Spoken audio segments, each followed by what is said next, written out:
একেবারে সরাসরি আল্লাহর কোরআন থেকে আলোচনা করব। ছোট্ট একটি সূরা তিলাওয়াত করেছি, হুজুরও ছোট, সূরাও ধরছি ছোট। কথা বোঝেন নাই? সূরার নাম কি? কাউসার। জোরে বলেন কি না? আরো জোরে। জোর হলো না, উঠেই যাবে। আরো জোরে। মাশাআল্লাহ, মিছিল করার অভ্যাস আছে।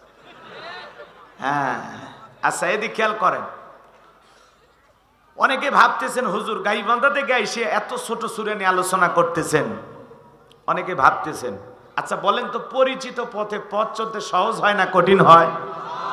পরিচিত মানুষের সাথে কথা বলে ভালো লাগে না খারাপ লাগে? পরিচিত পথে পথ চলতে যেমন সহজ হয়, পরিচিত মানুষের সাথে কথা বলে যেমন ভালো লাগে, বক্তা যদি কোনো পরিচিত আয়াত বা সূরা থেকে আলোচনা করে এইটা শুনে আরো বেশি মজা লাগে। কারণ এই বিষয়টা আপনারও জানা আছে। জানা জিনিস জানলে চর্চা কমে না বাড়ে? চর্চা কমে না বাড়ে? হয়তোবা সূরা কাউসারের আলোচনা আপনারা যেভাবে জানেন, আমি হয়তোবা সেভাবে জানি না। আজকে আমি যেভাবে বলবো হয়তোবা আপনি সেভাবে শোনেন নাই। কথায় আছে এক একটা ফুলের এক একটা সুঘ্রাণ। কথা বলেন ঠিক কিনা? আমার আগে ইউনুস আলী ভাই আলোচনা করলেন, বরিশাল থেকে এসেছেন। কি চমৎকার মায়াবী কণ্ঠ, কি অসাধারণ আলোচনা। আবার দেখবেন অনেকে ভাবতেছেন যে উনি আলোচনা করলো বরিশাল থেকে আইসা, গাইবান্ধা থেকে দেখি তো এই হুজুর কি বলে। আমরা সবাই একই কোরআনের কথা বলবো। কথা বলে না কেন? আজকে এই জায়গায় আমি যে আলোচনা করতেছি, কালকে পাশে যদি আর একটা মাহফিল আর এক বক্তা এসে এই একই সূরা থেকে আলোচনা করেন, দেখবেন ওইটার ভিতরে আরো একটা ভিন্ন স্বাদ পাওয়া যাবে। তো কোরআনের ভিতরে আল্লাহ এমন একটা মজা দিয়েছে, যত শুনবেন মর্যাদা সম্মান কমে না বাড়ে? যত শুনবেন ভালো লাগা কমে না বাড়ে? মনটা যদি আবু বকরের মতো নরম হয়, কোরআন শুনলে ইমানটা বাড়বে। আর মনটা যদি আবু জেহেলের মতো পেঁয়াজ গোছ দিয়ে ভরা থাকে, কোরআন শোনার পরে শয়তানি বাড়ে। আবু জেহেল, এদিক খেয়াল করেন, আবু জেহেল শুনে জাহান্নামে যায় আর আবু বকর শুনে জান্নাতে যায়। সুবহানাল্লাহ। এজন্য আল্লাহ পাক বলেন ওয়াইদা তুলিয়াত আলাইহিম আয়াতুহু যাদাতুহুম ঈমানা। কোরআন শুনলে মুমিনের ঈমানটা বৃদ্ধি পায়। সুবহানাল্লাহ বলেন। তাহলে সূরার নাম কাউসার। একটু মনোযোগ দিয়ে শুনবেন। মাত্র আয়াত আছে 3টি। কয়টি আয়াত? মোট আয়াত 3টি, রুকু আছে 1টি। বিশ্ব নবীর মক্কার জিন্দেগিতে এই সূরাটি নাজিল হয়েছেন। সূরা কাউসার থেকে আলোচনা করব ইনশাআল্লাহ। আমার কোনো জ্ঞান নাই, জ্ঞান দেওয়ার মালিক কি? ক্বালু সুবহানাকা লা ইলমা লানা ইল্লা মা আল্লামতানা ইন্নাকা আনতাল আলিমুল হাকীম। বলুন সুবহানাল্লাহ। জ্ঞান দেওয়ার মালিক কে? আমার আল্লাহ রাব্বুল আলামিন বলেন ওয়ালাকাদ আতাইনা দাউদা সুলাইমানা ইলমা। আমার আল্লাহ রাব্বুল আলামিন বলেন আমি পয়গম্বর দাউদ এবং সুলাইমানকে ইলম দিয়েছিলাম, জ্ঞান দিয়েছিলাম। ইলম আর জ্ঞান দেওয়ার মালিক কে? নবীদেরকেও ইলম আর জ্ঞান দিয়েছিলেন কে? আল্লাহ। নবী দাউদ আলাইহিস সালাম এত কণ্ঠটা মিষ্টি ছিল, এত মধুর কণ্ঠ ছিল। পয়গম্বর যখন ওই কণ্ঠ দিয়া জাবুর কিতাব তিলাওয়াত করতেন, পয়গম্বরের তেলাওয়াত শোনার জন্য সমুদ্রের মাছগুলো পর্যন্ত কিনারায় ভিড় জমাইত। বলুন সুবহানাল্লাহ। সেই নবী দাউদ আলাইহিস সালাম জীবনের শেষ প্রান্তে গিয়ে আল্লাহ তাআলাকে জিজ্ঞাসা করলেন, আল্লাহ আমার জানতে বড় ইচ্ছা হয়, আমি নবী দাউদ যখন মারা যাব, আমার পরবর্তীতে আপনি ফিলিস্তিনের বাদশাহী কাকে দান করবেন? আমার আল্লাহ ডেকে বলে পয়গম্বর দাউদ, তোমার পরবর্তীতে আমি আল্লাহ পাক ফিলিস্তিনের বাদশাহী তাকে দান করব। আমার পক্ষ থেকে নিয়ামতে বড় একটা সিন্ধুক যাবে। ওই সিন্ধুকের ভিতরে 3টা জিনিস থাকবে। কোনটার নাম কি, কোনটা দিয়ে কি কাজ হয়, যে বলে দিতে পারবে, বুঝতে পারবেন পয়গম্বর, তাকে আমি আল্লাহ রাব্বুল আলামিন পরবর্তীতে ফিলিস্তিনের বাদশাহী দান করব। বলুন সুবহানাল্লাহ।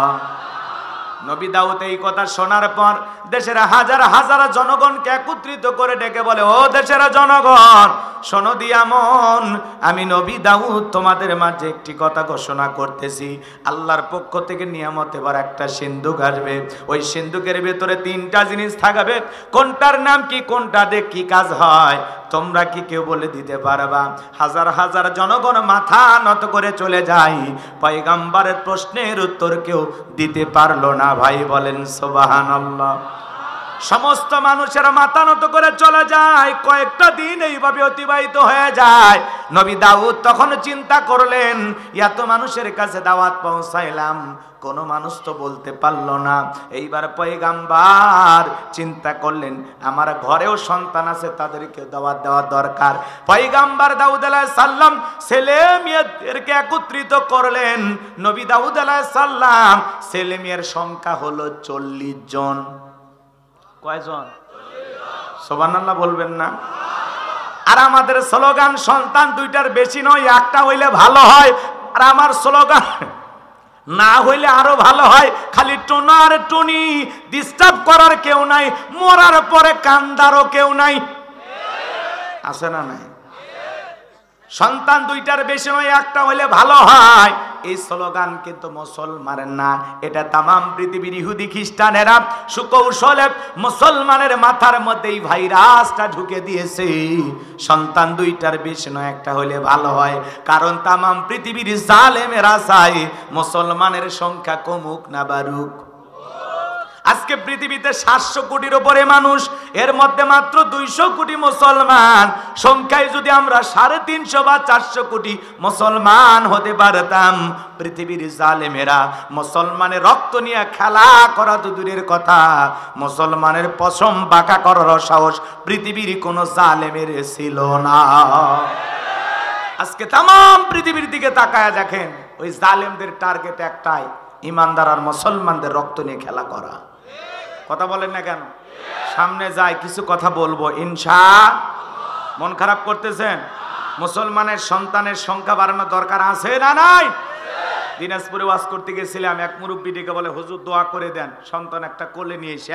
আমি তখন বললাম, চাচা আমি কি হয় নাতিপুতি? কয় নাতিপুতি মানে আমার। কি বলেন? এটা কয় নাম্বার? কয় 11 নাম্বার। আগেকার মুরব্বীরা এত পদ্ধতি মানত না, কথা কন ঠিক কিনা? এজন্য সন্তান বেশি হয়েছিল।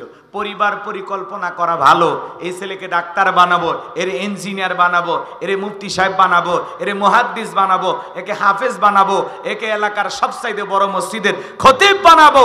সন্তানদেরকে নিয়ে পরিবার পরিকল্পনা করা ভালো। আমরা করি মারিবার পরিকল্পনা, কোন ট্যাবলেটে টেনশন মুক্ত। কথা কন না কেন? রিজেকের মালিককে আপনি মাতবাড়ি করেন না। চলেন সামনের দিকে যাই, কষ্ট মনের মধ্যে নেবেন না। আমার ভাইরা যে কথা বলতে চাচ্ছিলাম, গভীর মনোযোগ দিয়ে শোনেন। আল্লাহর পয়গাম্বর দাউদ আলাইহিস সালাম এইবার ডেকে বলে, আমার সন্তানেরা আল্লাহর পক্ষ থেকে নিয়ামত এবার একটা সিন্ধুক আসবে। ওই সিন্ধুকের ভিতরে 3টা জিনিস থাকবে। কোনটার নাম কি, কোনটা দিয়ে কি কাজ হয়, তোমরা কি কেউ বলে দিতে পারবা? পয়গাম্বরের বড় ছেলে বলতে পারে না, মেজো ছেলে বলতে পারে না, সবার ছোট 19 বছরের টকবগে যুবক, নাম তার সুলাইমান।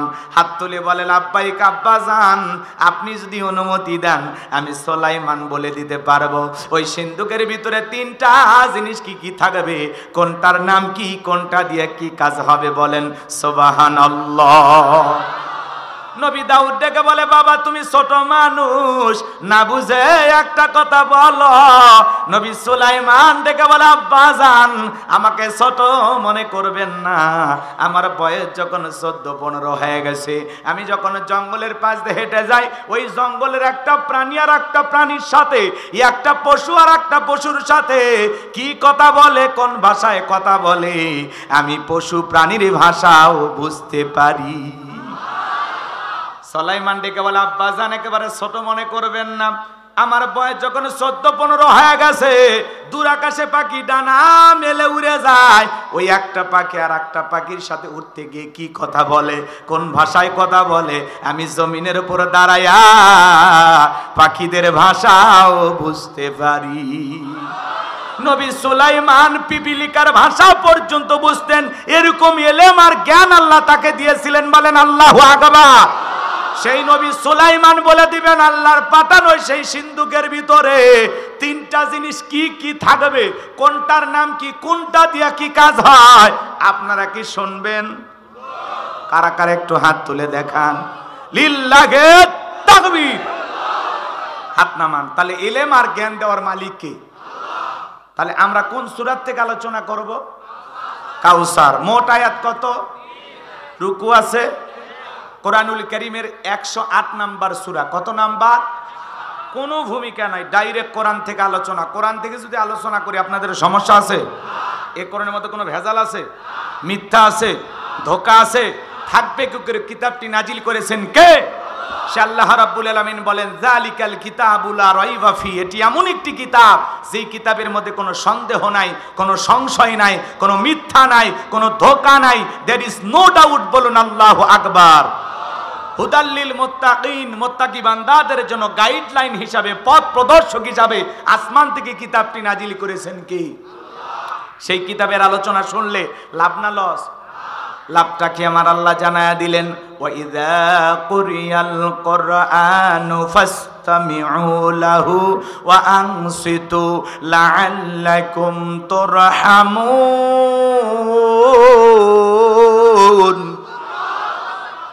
সূরা আরাফ আয়াত নাম্বার 204।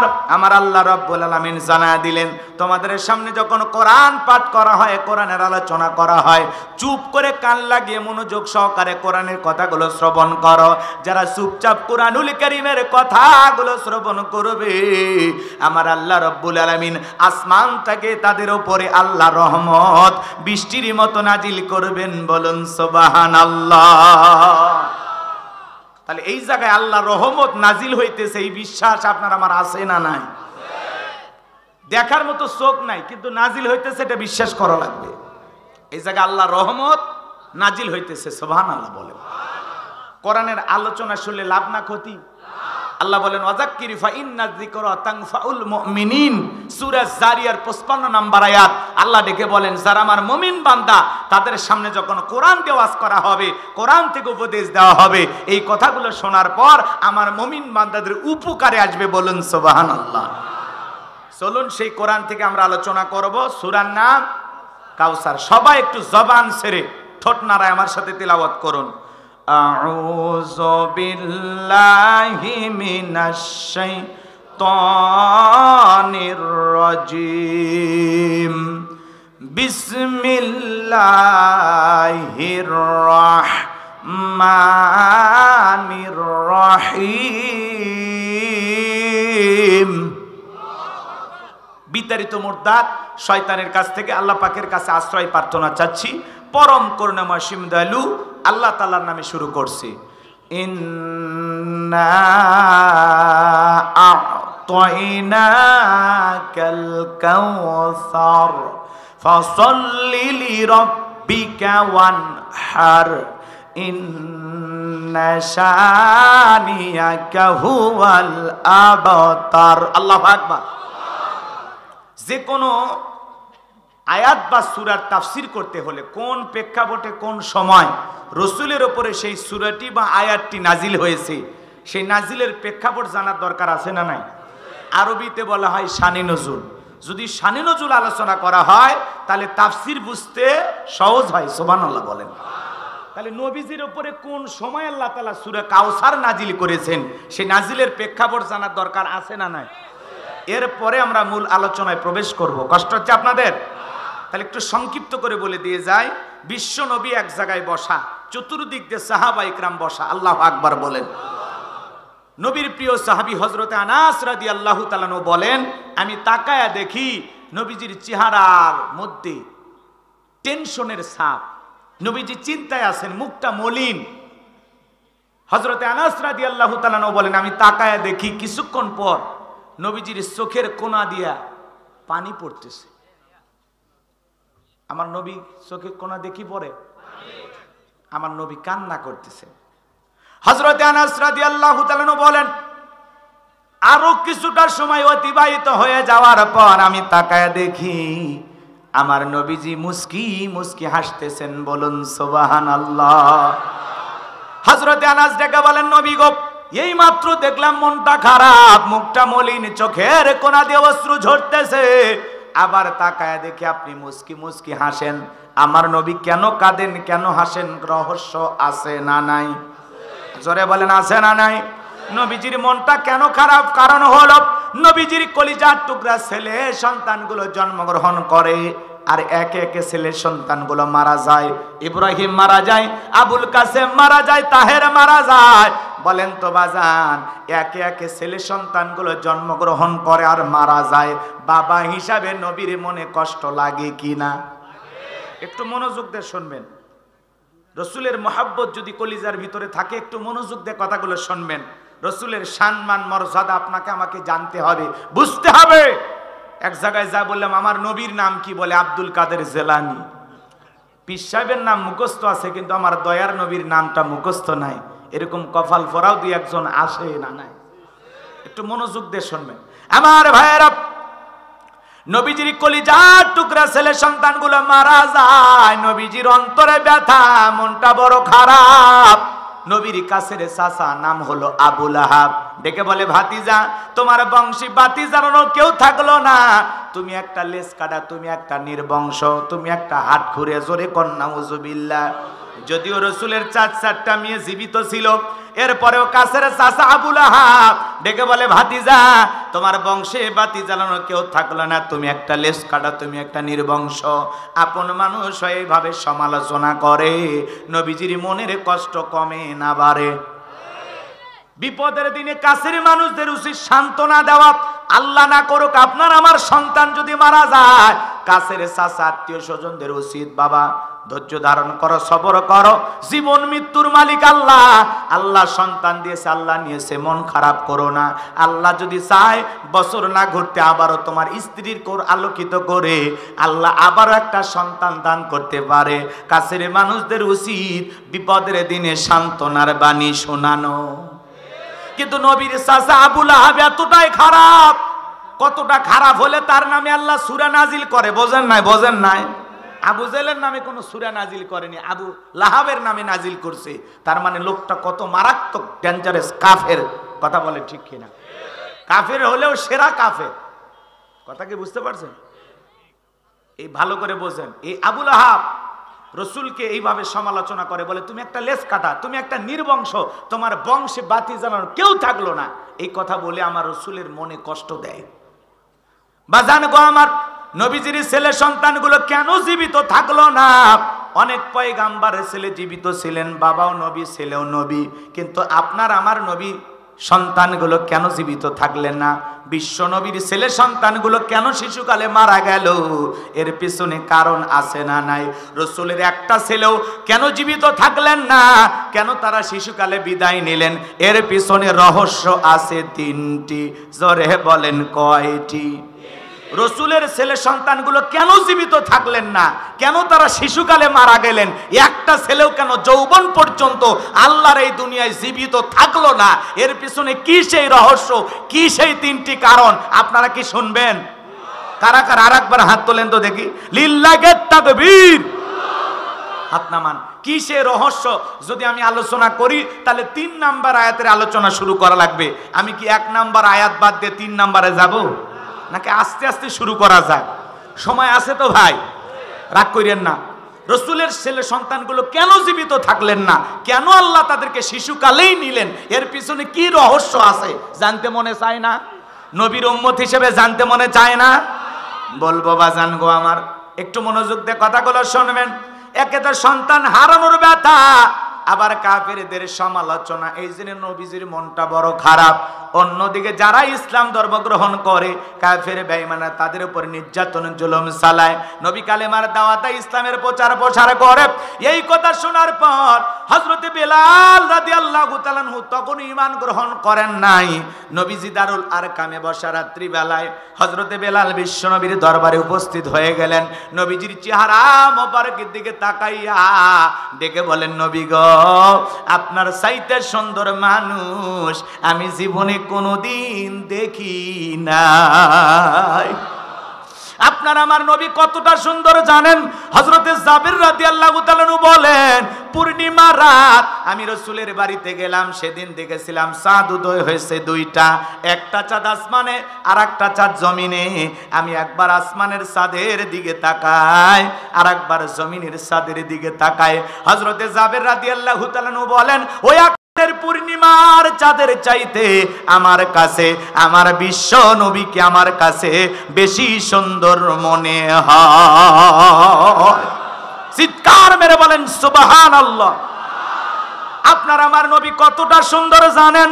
আম্মা জান আয়েশা রাদিয়াল্লাহু তাআলা আনহা বলেন, যারা ইউসুফ নবীর চেহারার দিকে তাকাইয়া ফল কাটতে গিয়ে আঙ্গুল কেটে ফেলে দিয়েছে, ওরা যদি বিশ্ব নবীর চেহারা মোবারকের দিকে তাকাইতো, শুধুমাত্র আঙ্গুল নয়, আঙ্গুল কাটতে কাটতে, হাত কাটতে কাটতে কখন যে নিজের কলিজা কেটে দুফা করে দিত, মুহূর্তের জন্য টের পাইত না।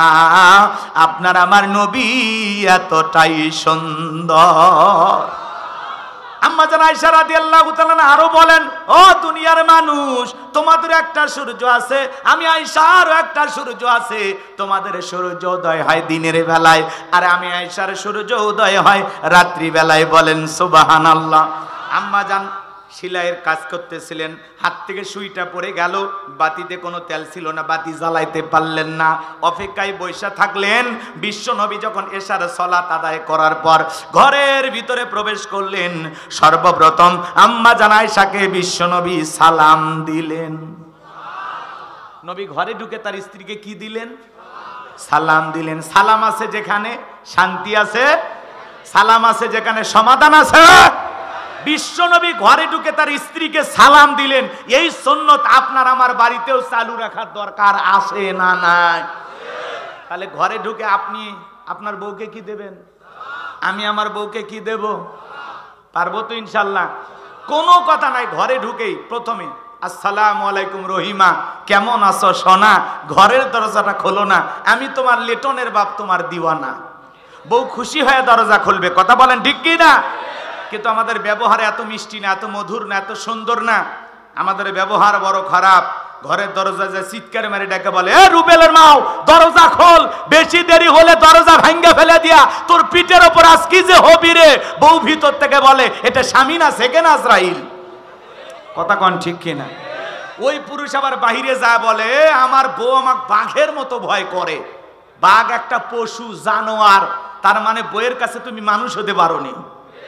দুনিয়ার আর কারো কাছে গরম দেখাইতে পারে না, বইয়ের কাছে যা গরম দেখায়। এরকম পুরুষ আছে না নাই?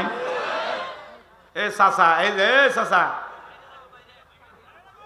খুব দ্রুত লাগছে,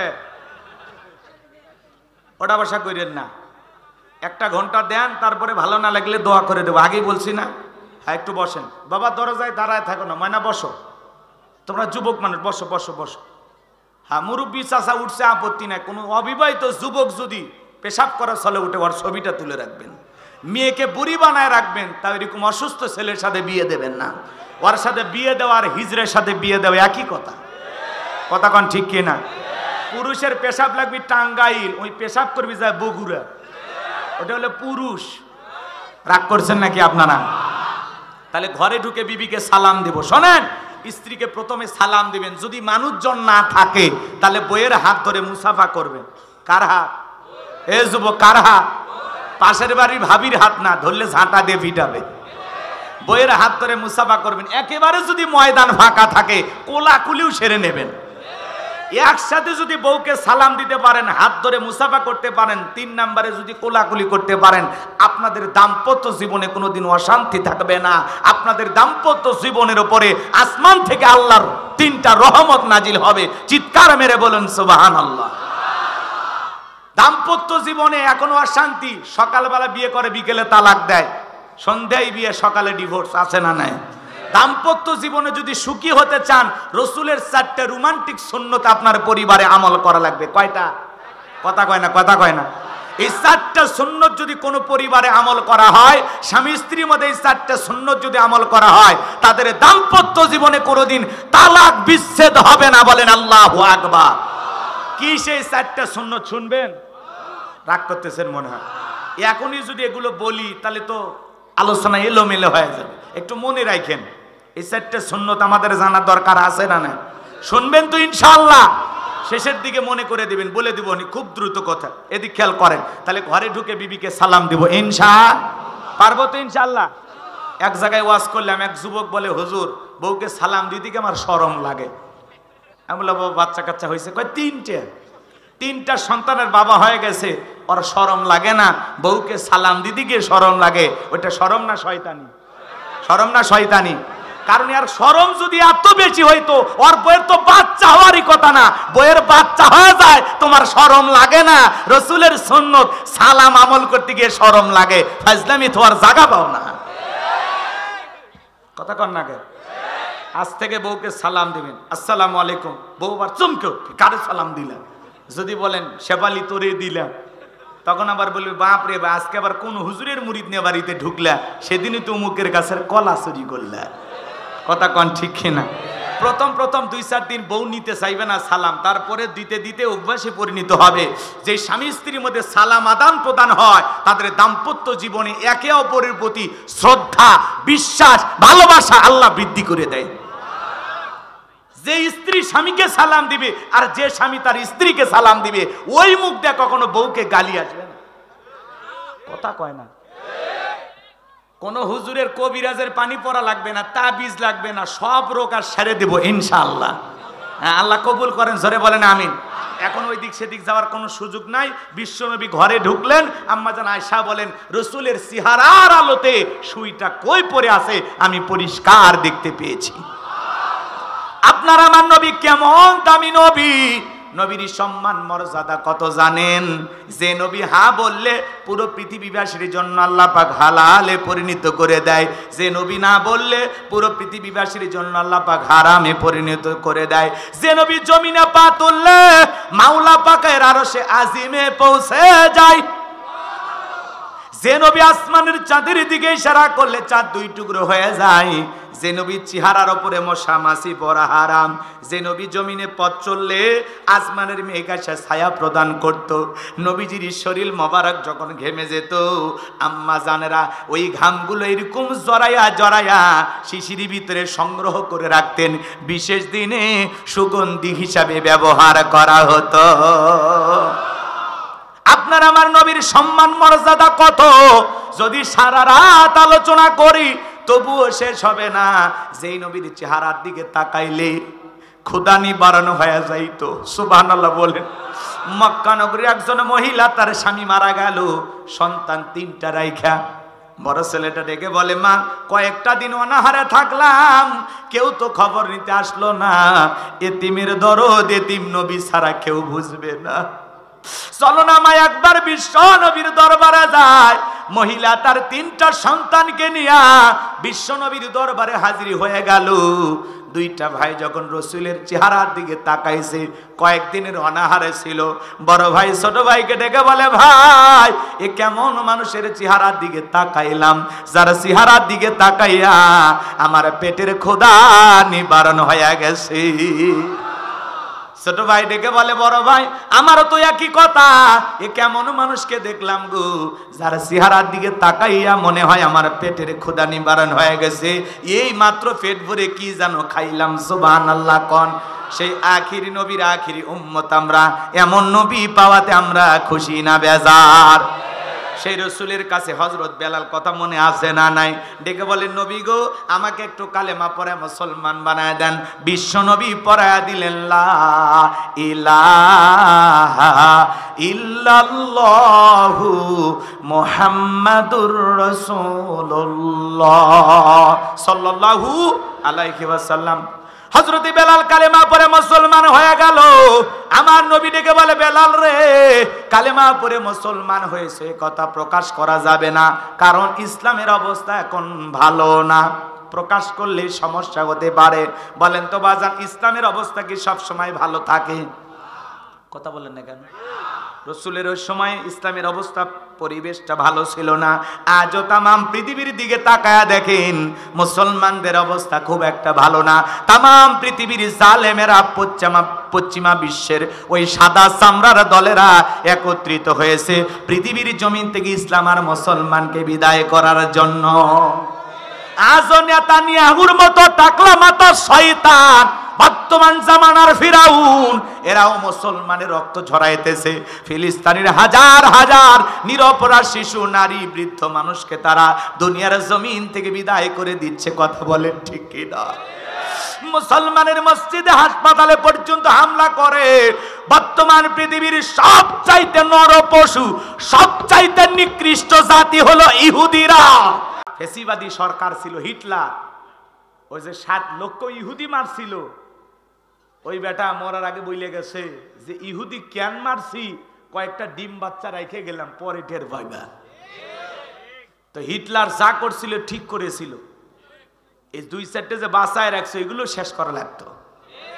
ইহুদিদের সংখ্যা কিন্তু খুব বেশি না, এরা হলো 1.5 কোটি, 15 মিলিয়ন। কথা কি বুঝতে পারছেন? সংখ্যায় খুবই কম, কিন্তু সংখ্যায় কম হইলেও এদের মাথায় খুব শয়তানি বুদ্ধি। কথা কি বুঝতে পারছেন? পৃথিবীর বড় বড় মার্কেটগুলো এদের দখলে। আপনি ব্যবহার করেন না ইউনিলিভারে যে প্রোডাক্টগুলো আছে, পণ্যগুলো আছে, ব্যবহার করেন না?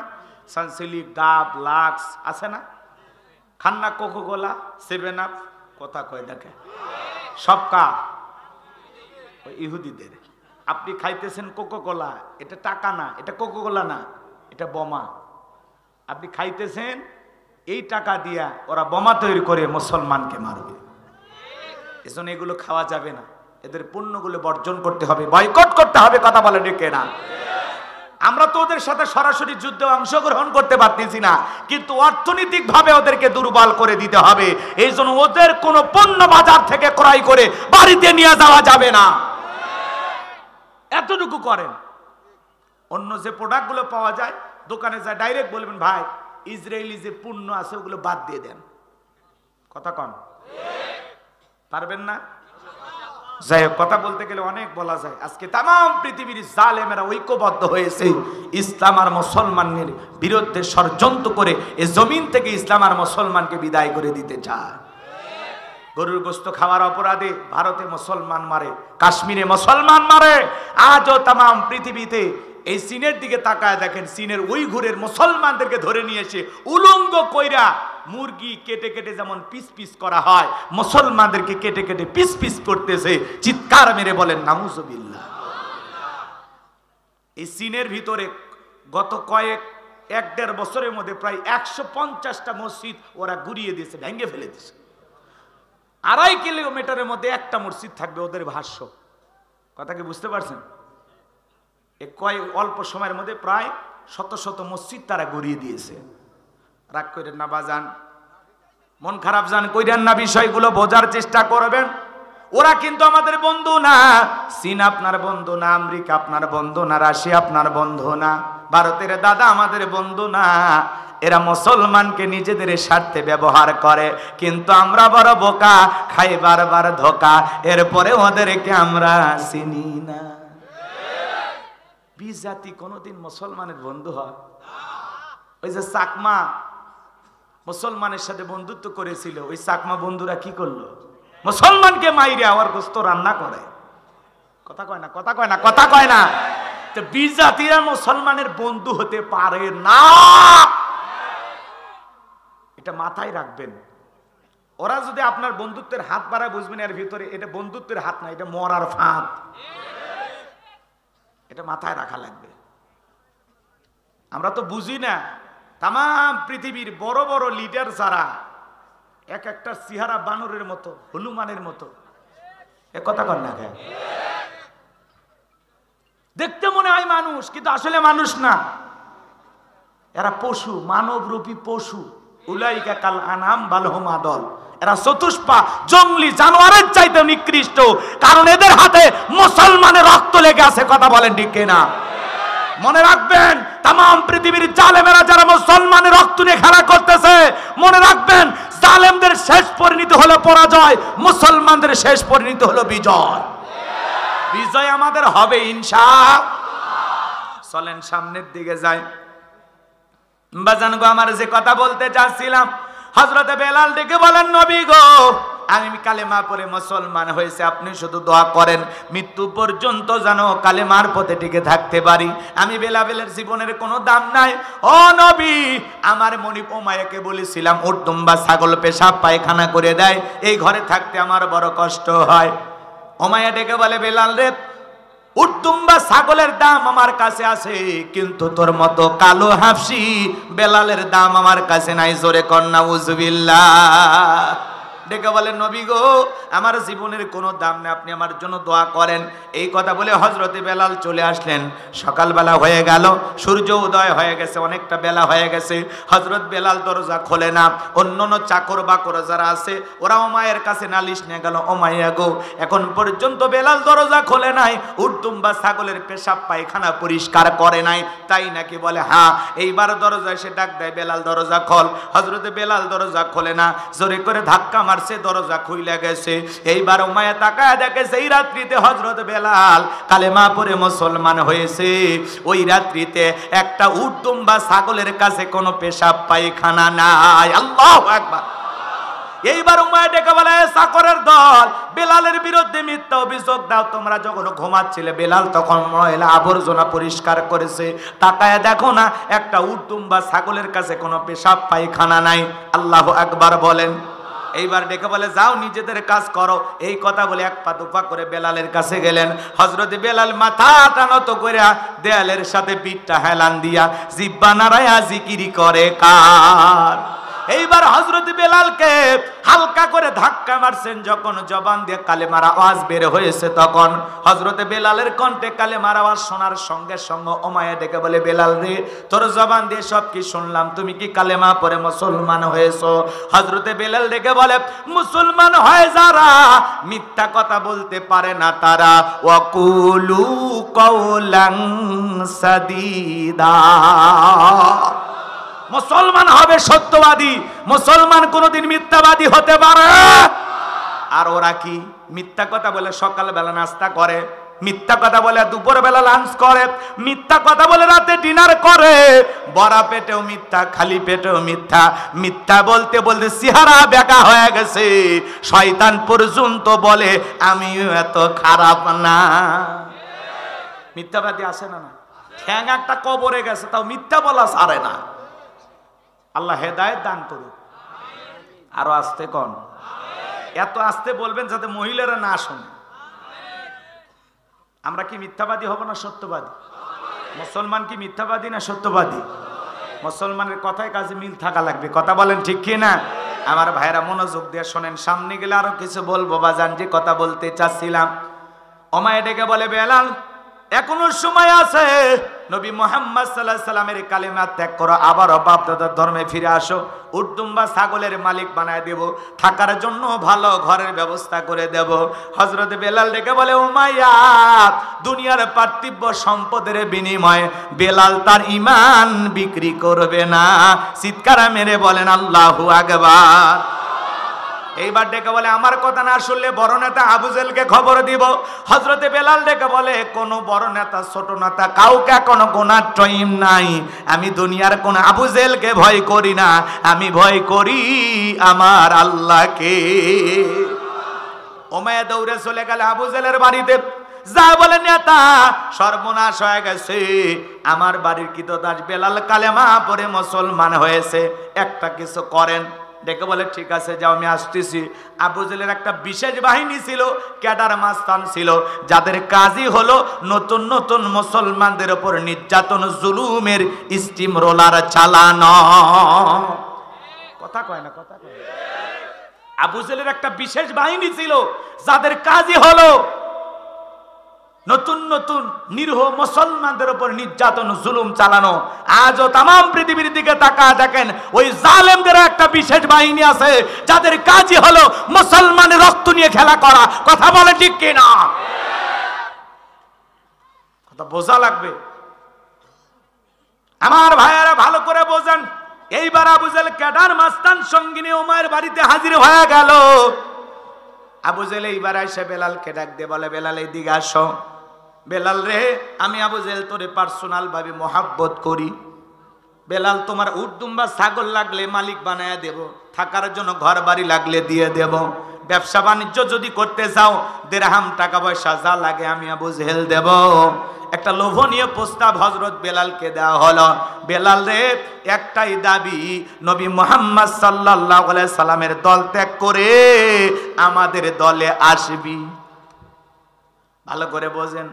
হযরতে বেলাল ডেকে বলে, আবু জেহেল রে, দুনিয়ার সব সম্পদ যদি আমি বেলালকে দিতে চাও, দুনিয়ার সব সম্পদ ছাড়তে রাজি, নবী মুহাম্মদ সাল্লাল্লাহু আলাইহি সাল্লামের কালেমা ছাড়তে রাজি নাই। বলেন আল্লাহু আকবার। বেলালের মতো যারা খাঁটি ইমানদার, এরা কখনো বাতিলের সাথে আপোষ করে না।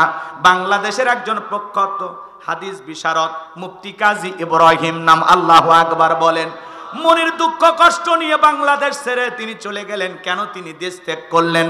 এর পিছনে রহস্য আছে না নাই? মুফতি কাজী ইব্রাহিম তিনি 3 দিন আগে একটা বক্তব্যের ভিতরে বলেছেন, মনে বড় কষ্ট নিয়ে নিজের মাতৃভূমি ছেড়ে আমি কাতারে চলে আসলাম। মন তো চায় না বাংলাদেশ ছাড়তে, মন তো চায় না দেশের মুসলমানকে ছাড়তে, কিন্তু আমি বাধ্য হয়েছি। আমাকে অনেক হুমকি ধমকি দেওয়া হয়েছে, আমার উপরে অনেক নির্যাতন করা হয়েছে, এই জন্য নিজের মাতৃভূমি ছাড়তে আমি বাধ্য হয়েছি। আপনারা আমার জন্য দোয়া করবেন, পরিবেশ ভালো হলে আবারও নিজের মাতৃভূমিতে আমি ফেরত আসবো। বলেন আল্লাহু আকবার। মুফতি কাজী ইব্রাহিম দেশ ছেড়ে চলে গেলেন, দেশ ত্যাগ করলেন। এর পেছনে কারণ কি? কারা তাদের হুমকি দিল? কেন তাকে যাইতে বাধ্য করলো? মনে রাখবেন বাজান গো আমার, আজকে যারা নিরহ আলেমদের উপর এরকম নির্যাতন করতেছেন, আজ হোক কাল হোক আল্লাহর দুনিয়া ছেড়ে সবাইকে পরকালে যেতে হবে। এই দিন নয়, আরো দিন আছে, এই দিন নিয়ে যাবে সেই দিনের কাছে। দুনিয়ার জীবন শেষ নয়, পরকাল নামের আর একটা জীবন আছে, এখনো সময় আছে। আল্লাহকে ভয় করুন, আল্লাহকে ভয় করুন। কথা বলেন ঠিক কি না? মুফতি কাজী ইব্রাহিম নিরহংকার একজন আলেম, কওমি আলিয়া দল মত নির্বিশেষে যারা হাদিস শোনার জন্য মানুষ পাগল পারা, যার কণ্ঠে কোরআনের তাফসীর বয়ান শোনার জন্য লক্ষ লক্ষ মানুষ যারা মাহফিলে যাইতো। কথা বলেন ঠিক কিনা? মুফতি কাজী ইব্রাহিমের জন্য আমরা দোয়া করব, আল্লাহ পাক তিনি যেখানেই থাকেন নিরাপদে থাকুন, ভালো থাকুন। সেই দোয়া ভালোবাসা আমাদের আছে না নাই? তিনি কেন দেশ ত্যাগ করেছেন? নিজের মুখে বলেছেন, আমি বাধ্য হয়েছি আসতে, আমাকে বাধ্য করা হয়েছে। আমার মন চায় নাই বাংলাদেশের মতো এত সুন্দর ভূমি, এত সুন্দর জমিন, এত সুন্দর একটা দেশ ছেড়ে বিদেশে কেন আসবো? কথা বোঝেন নাই মনে হয়? রাগ করেছেন? কথাকে আরো ক্লিয়ার করে বলা লাগবে। অল্পতেই বুঝে নেন, জ্ঞানী লোকের ইশারায় যথেষ্ট। কথা বলেন ঠিক কিনা? আমার ভাইয়েরা, মুসলমানেরা কখনো ভয় পায় না। মুসলমানদের হিজরত করার অভ্যাস থাকার দরকার আছে না নাই? যেখানেই যাবে মুসলমান দিন প্রচার থেকে বিরত থাকবে না। মুফতি কাজী ইব্রাহিম যেই জমিনেই যাবে ওই জমিনেই কোরআনের প্রচার প্রসার করবে, হকের পক্ষে মানুষকে দাওয়াত দিবে। কথা বলেন ঠিক কিনা? এই কণ্ঠগুলোকে থামানো যাবে না, এই কণ্ঠগুলোকে নিস্তব্ধ করে দেওয়ার শক্তি দুনিয়ার কারো নাই। আছে নাকি? এই যে মিজানুর রহমান আজহারি ভাই দেশের বাইরে আছেন, কি দাওয়াত কমেছে না বেড়েছে? কথা কন। আন্তর্জাতিক ভাবে আল্লাহ তাকে কবুল করেছেন। বিভিন্ন দেশে, আমেরিকা যাচ্ছেন, লন্ডনে যাচ্ছেন, মালয়েশিয়া যাচ্ছেন, বিভিন্ন দেশে সফর করে করে তিনি কোরআনের দাওয়াত পৌঁছাইতেছেন। আল্লাহু আকবার বলেন। সবাই দেশে থেকে দাওয়াত দেবে, বিদেশেও 2-4 জন থাকবে ইনশাআল্লাহ। বাংলাদেশের মানুষ, বাংলাদেশের আলেম, বাংলাদেশের দ্বীনের দায়ীরা আন্তর্জাতিক ভাবে বিভিন্ন দেশে গিয়ে কোরআনের দাওয়াত দিচ্ছেন। এতে আমরা খুশি না বেজার? খুশি হইলে জোরে বলেন আল্লাহু আকবার। হেরে যাবে ওদের হিংসা, জিতে যাবে আমাদের ভালোবাসা। কোনো সমস্যা নাই, যেখানেই পাঠাবেন সেখানে দাওয়াত চলবে। কথা কন না কেন? রাগ করেছেন? আলেমদের জন্য দোয়া ভালোবাসা আপনাদের আছে না নাই? সামনের দিকে যায়, কথা অনেক লম্বা হবে, লম্বা করব না, সংক্ষিপ্ত করে বলে দিয়ে যায়। হযরত বেলাল দেখে বলে, আবু জাহল রে, দুনিয়ার কোন বার্তিব্য সম্পদের বিনিময়ে বেলাল তার ঈমান বিক্রি করবে না। বেলালের মতো যারা খাঁটি ঈমানদার, এরা হাসতে হাসতে ফাঁসির দড়িতে ঝুলতে রাজি, হাসতে হাসতে জীবন দিতে রাজি, এরপরে বাতিলের সাথে আপোষ করবে না। কথা বলেন ঠিক কিনা? কিন্তু যারা মুনাফিক মার্কা মুসলমান, ওরা টাকার বান্ডিলের কাছে বিক্রি হয়ে যায়। টাকা যেই দিকে ওদের ফতুয়া সেই দিকে। আছে না নাই? টাকার কাছে বিক্রি হয়, কে কি বলে মাথায় ঠিক নাই। আছে আছে? রাগ করেন না। তাহলে আলেমেরা কখনো টাকার গোলাম হবে না। কথা বলে ঠিক কিনা? একজন দ্বীনের দায়ীকে টাকা দিয়ে কেনা যাবে না। কথা বলে ঠিক কিনা? এজন্য মুসলমানকে প্রতিবাদ করতে হবে, প্রতিবাদের ভাষা মুসলমানের মুখে থাকতে হবে। টাকার কাছে নিজেকে বিক্রি করা যাবে না। আল্লাহ আমাদের সঠিক বুঝ দান করুন। আরো জোরে বলেন আমিন। হযরতে বেলালের কথা মনে হয় ভুলে গেছেন, ভুলে যাই না, একটু মনোযোগ দিয়ে শোনেন। এ বাজান গো আমার, আবু জেহেল তখন ডেকে বলে, বেলাল রে, এত বড় লোভনীয় প্রস্তাব দিলাম, যেহেতু গ্রহণ করলাই না, সোজা আঙ্গুলে ঘিউ না উঠে আঙ্গুলে একটু বাঁকা করা লাগবে। এই কথা বলে যুবকদের লিলিয়ে দিল, বেলালকে চাবুক দিয়ে পিটাও। হযরতে বেলালকে চাবুক দিয়ে পিটাইতে পিটাইতে কালো চামড়াগুলো ফেটে রক্ত ঝরতে লাগলো। বাজান গো আমার, এরা যত জোরে চাবুক মারে, বেলাল তত জোরে আমার আল্লাহর জিকিরি করে। সুবহানাল্লাহ জোরে বলেন। আমার ভাইরা, হযরতে বেলাল জিকির থামায় না, এরা যত জোরে চাবুক মারে, বেলাল তত জোরে আল্লাহর জিকির করে। এইবারে চাবুক দিয়ে পিটাইতে পিটাইতে আবু জেহেল ডেকে বলে, বেলাল, এত চাবুক দিয়ে পিটাইলাম, পিঠটা ফেটে রক্ত ঝরতেছে, বেলাল রে, এরপরেও কি নবী মুহাম্মদ সাল্লাল্লাহু আলাইহি সাল্লামের কালেমা ছাড়বি না? কালেমা কি ত্যাগ করবি না? বাপ দাদার ধর্মে কি আর ফিরবি না? হযরত বেলাল দিকে বলে, আবু জেহেল রে, মারতে মারতে যদি মেরেও ফেলে দাও, জীবনটা দিতে রাজি, ইমানের পথ থেকে ফিরে আসতে রাজি নাই। বলেন আল্লাহু আকবার। আবু জেহেল তখন ডেকে বলে, এই যুবকেরা পায়ে রশি লাগাও। হযরতে বেলালের পায়ে রশি লাগাইয়া মরুভূমির উত্তপ্ত বালিতে শেষরাইয়া শেষরাই নিয়ে ঘোরা হলো। বাজান গো আমার, বাবলা গাছের কাঁটাগুলো পেরেকের মতো জিহ্বাতে মারা হলো। এরপরে হযরতে বেলালের জিকিরি বন্ধ করে না। এ বাজান গো আমার, বিকেল বেলা নিয়ে এসে বলে, বেলাল রে, চাবুক দিয়ে পিটাইলাম, পায়ে রশি লাগায় শেষরাইয়া নিয়ে ঘুরলাম, এত নির্যাতন জুলুম করলাম রে বেলাল, এরপরেও কেউ নবী মুহাম্মদ সাল্লাল্লাহু আলাইহি সাল্লামের কালেমা ছাড়বি না? হযরতে বেলাল ডেকে বলে, আবু জেহেল রে, বেলালের নিঃশ্বাস থাকবে যতদিন, বেলাল কালেমার পথে টিকে থাকবে ততদিন। আল্লাহু আকবার।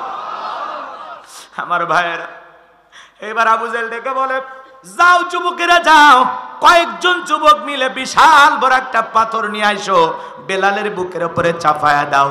তাই করা হলো। কয়েকজন যুবক বিশাল বড় একটা পাথর নিয়ে আইসা হযরতে বেলালের বুকের উপরে চাপায়া দিয়া, আবু জেহেল মনে করলো এই পাথরের চাপার আঘাতে বেলাল মারা যাবে। এই কথা ভেবে কাফেররা চলে গেল। বাজার কো আমার, হযরতে বেলালের বুকের উপরে পাথর, এরপরেও জিহ্বা নাড়ায়া জিকিরি করে কার? জিকির বন্ধ নাই, চোখের কোনা দিয়ে পানি পড়তেছে, জিহ্বানার আল্লাহর জিকিরি করতেছে। আপনাকে তো জিকিরি করার জন্য কেউ ফিটায় না, তারপরে আমরা আল্লাহর জিকিরি করি না। কথা বলে না কেন? চলতে ফিরতে আল্লাহকে স্মরণ করি না, আল্লাহর জিকির আপনার আমার জবানে নাই। বাজান গো, একটু মনোযোগ দিয়ে শোনেন। হযরতে বেলাল জিহ্বানার আল্লাহর জিকির করে, বুকের উপরে বিশাল বড় একটা পাথর, ডেকে বলেন, আল্লাহ, তুমি তো সেই আল্লাহ, ইব্রাহিমের জন্য যদি নমরুদের আগুনকে ফুলের বাগান বানায় দিতে পারো, ও আল্লাহ, তুমি কি পারো না বেলালের বুকের পাথরটাকে তুলার মতো নরম বানায় দিতে?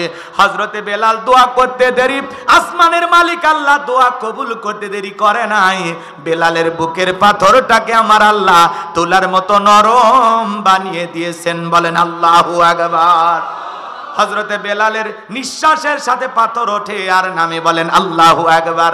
আশিক রাসূল বেলাল, নবীর পাগল বেলাল, নবীকে কত ভালোবাসতেন জানেন? নবী যখন মক্কা নগরীতে পথ চলতো, হযরত বেলাল একবার ডানে যার একবার বামে যায়। নবী ডেকে বলে, বেলাল রে, বুঝি না, একবার ডানে যার একবার বামে যাও, ব্যাপারটা কি? হযরত বেলাল ডেকে বলে, নবী গো, ওই কাফেররা আপনার শত্রু, আপনাকে টার্গেট করে ওরা যদি বাম থেকে তীর নিক্ষেপ করে, ওই তীরটা যেন সর্বপ্রথম আমি বেলালের বুকের ভিতরে ঢোকে। আমি বেলাল মারা গেলে ইসলামের ক্ষতি হবে না। আবার ডান দিকে যায়, ওরা যদি ডান থেকে তীর নিক্ষেপ করে, ওই তীরটা যেন সর্বপ্রথম আমি বেলালের বুকের ভিতরে ঢোকে। আমি বেলাল মারা গেলে ইসলামের ক্ষতি হবে না। আপনি নবী মারা গেলে ইসলাম আর মাথা উঁচু করে সামনের দিকে দাঁড়াবে না। নিজের জীবনের বিনিময়ে বিশ্ব নবীকে আগলায় রাখতেন হযরতে বেলাল। বলেন আল্লাহু আকবার। সেই বেলালের উপর নির্যাতন জুলুমের কথা নবীজি যখন জানতে পারলেন, এই বেলাল কেমন বেলাল জানেন? বলবো? কষ্ট হবে না তো আপনাদের? নবীজি যেদিন ইন্তেকাল করেছিলেন, ছোট্ট বাচ্চার মতো বেলাল ফুপিয়ে ফুপিয়ে কাঁদে। আর ডেকে বলে আমি জীবনে আর কোনোদিন আজান দেব না, আমি আজান দেওয়ার পরে বিশ্ব নবী ইমামতি করবে না, আমি বেলাল আর কোনোদিন আজান দেব না। সাহাবায়ে কেরাম ডেকে বলে বেলাল সবর করো, ধৈর্য ধারণ করো, এভাবে ভেঙে পড়ো না, কান্না করো না। হযরত বেলাল বলে না না না, আমি আর জীবনে কোনোদিন আজান দেব না। ছোট্ট বাচ্চার মতো ফুপিয়ে কাঁদে, কারো সান্ত্বনা বেলাল শোনে না।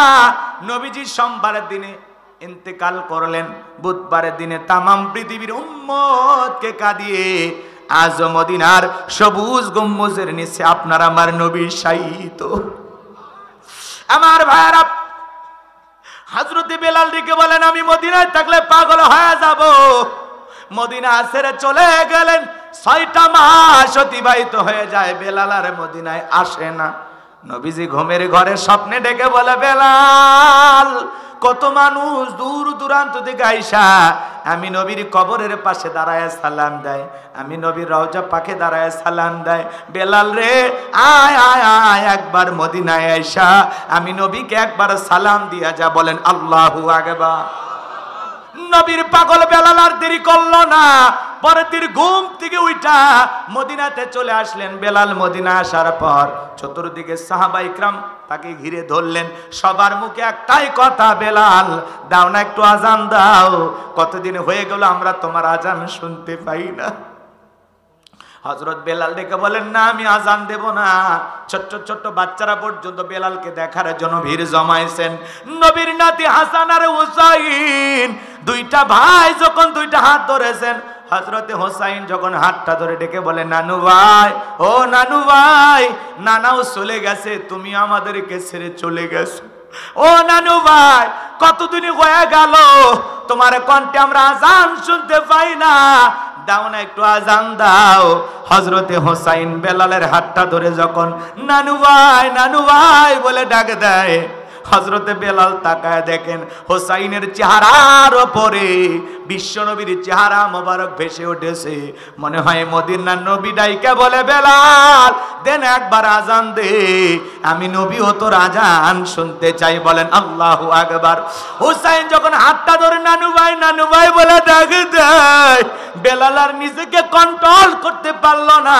6 মাস পরে মদিনাতে আইসা আবারও বেলাল আজান দিলেন। বলেন আল্লাহু আকবার। সেই বেলালের বুকের উপরে পাথর নির্যাতন জুলুমের খবর নবীজির কান পর্যন্ত যখন পৌঁছে গেল, নবী আবু বকরকে ডেকে বলে আবু বকর, আমার বেলালের কষ্টের কথা আমার সহ্য হয় না, যাও বেলালকে তুমি আজাদ করো, মুক্ত করো। এবার আবু বকর সিদ্দিক রাদিয়াল্লাহু তাআলা আনহু কয়েক গুণ দাম বেশি দিয়া গোলামীর জীবন থেকে হযরত বেলালকে আজাদ করলেন, মুক্ত করলেন। বলেন আল্লাহু আকবার। এই যখন ইসলামের অবস্থা ভালো করে বোঝেন, একদিকে সন্তান হারানোর ব্যথা, অন্যদিকে সাহাবায়ে কেরামদের উপর নির্যাতন জুলুম, এই জন্য নবীজির মনটা খারাপ, মুখটা মলিন, চোখের কোনায় পানি। নবীর যখন মন খারাপ, নবীকে সান্ত্বনা দেওয়ার দায়িত্ব কার? আরো জোরে বলেন। আমার আল্লাহ তখন আসমান থেকে ডেকে বলেন জিবরাইল রে, আমার বন্ধুর মনটা হয়েছে ভারী, আমি আল্লাহ সইতে নাহি পারি, আমার বন্ধুর মা নাই বাবা নাই, যারে যা এ জিবরাইল যা লাহু মাহফুজ থেকে সূরা কাউসার নিয়ে যায় আমার বন্ধুর উপরে নাজিল করা তাড়াতাড়ি। বলেন আল্লাহু আকবার। হযরতে আনাস দেখে বলেন নবী গো, এই মাত্র দেখলাম মনটা খারাপ, আবার কেন মুস্কি হাসেন? আমার নবী তখন ডেকে বলে ও আনাস, আমার মনটা কেন খারাপ তোমরা কারণটা জানো, কি তোমার হাসি দেওয়ার কারণ হলো এই মাত্র আসমান থেকে জিবরাইল এসে আমার উপরে সূরা কাউসার নাজিল করলো। বলেন আল্লাহু আকবার। বিশ্ব নবী তখন সাহাবায়ে কেরামদেরকে তিলাওয়াত করে শোনায়া দিলেন, ইন্না আ'তাইনাকাল কাউসার ফাসাল্লি লিরাব্বিকা ওয়ানহার ইন্না শানিয়াকা হুয়াল আবতার। আল্লাহু আকবার।